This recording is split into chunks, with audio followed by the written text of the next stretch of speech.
အိမ်နောက်ဖေးမှာကန်လုတ်ပြီးငါးမျိုးမျိုးရေးလုတ်ယုံတဲ့တလကိုမြန်မာငွေသိန်း100လောက်အထိပုံမှန်ရနေတဲ့အလွန်စိတ်ဝင်စားစရာကောင်းတဲ့စီးပွားရေးလိုအပ်ချက်တစ်ခုကိုဒီနေ့ဗီဒီယိုမှာဘသူတာအနေနဲ့ရှင်းပြပေးသွားပါမယ်။လူအများစုကထင်ကြတဲ့ငါးမျိုးမျိုးရေးလုတ်ဖို့ဆိုရင်မြေဧကအကျယ်ကြီးတွေအေယာမမြေထူးကန်ကြီးတွေမဖြစ်မနီလိုအပ်တယ်ပေါ့။ဒါပေမဲ့အခုခေတ်မှာတော့အိမ်နောက်ဖေးကနေရာလွတ်လေထဲမှာတာဘော်လင်ကန်ဒါမှမဟုတ်ကွန်ကရစ်ကန်လူတွေတုံးပြီးအောင်မြင်အောင်လုပ်လို့ရနေပါပြီ။ဒါဆိုရင်တလကိုသိန်း100ဆိုတဲ့ဝင်ငွေရဖို့သူတို့တွေဘယ်လိုစနစ်မျိုးကိုတုံးကြတယ်လဲ။လှုပ်ဝက်ချက်ကတော့အလဲ့ကျမွေးမြူခြင်းစနစ်ပါပဲ။ကန်တကန်သေးကိုအကြီးကြီးလုပ်ပြီးလပေါင်းများစွာစောင့်မဲ့အစားတင်းတယ်တဲ့ကန်အရွယ်အစား9ကန်လောက်ကိုအိမ်နောက်ဖေးမှာအစီအီးတိဆောက်လိုက်ပါအဲ့ဒီနောက်မှာ9ခုတီလာဘီယာလိုမျိုးကြီးထွားနှုံမြန်ပြီးဈေးကွက်ဝင်တဲ့ငါးတွေကိုတလကိုတက်ကန်နှုံနဲ့ခွဲပြီးသားပေါက်ထည့်ရပါမယ်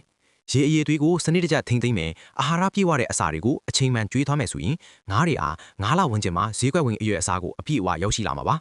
ဒီလိုအလိုက်ကျစနစ်နဲ့သွားတဲ့အတွက်9လပြည့်သွားတဲ့အချိန်ကစပြီးတင်းစီမှာလစဉ်လာတိုင်း9ဖော်စရာကန်တကန်အစင်သင့်ဖြစ်နေပါပြီ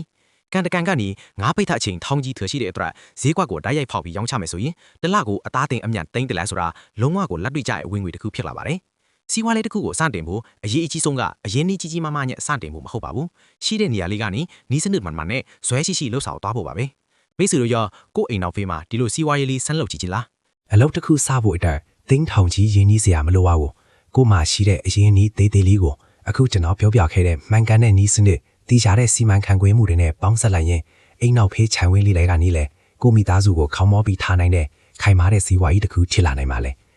သူများနိုင်ငံမှာတထေးအစုအငေါက်ခံညားမိတ်နှိမနာစ조사နိုင်သေးတာပဲဗျ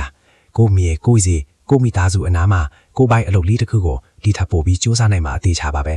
အားမငယ်ပါနဲ့သေချာလေးလာပါနီးစနစ်ကြစတင်ပါဒီဗီဒီယိုလေးကနေပြီးဘာကပြန်လာမဲ့သူတွေတဲ့အလင်းရောင်တစ်ခုခုရသွားမယ်လို့မျှော်လင့်ပါတယ်ကျွန်တော်ရဲ့လက်တွေ့စီးမရေးအတွေ့အကြုံတွေကိုဆက်ပြီးမျှဝေပေးသွားမှာမို့လို့ channel ကို subscribe လုပ်ထားပေးကြပါဦးဗျာ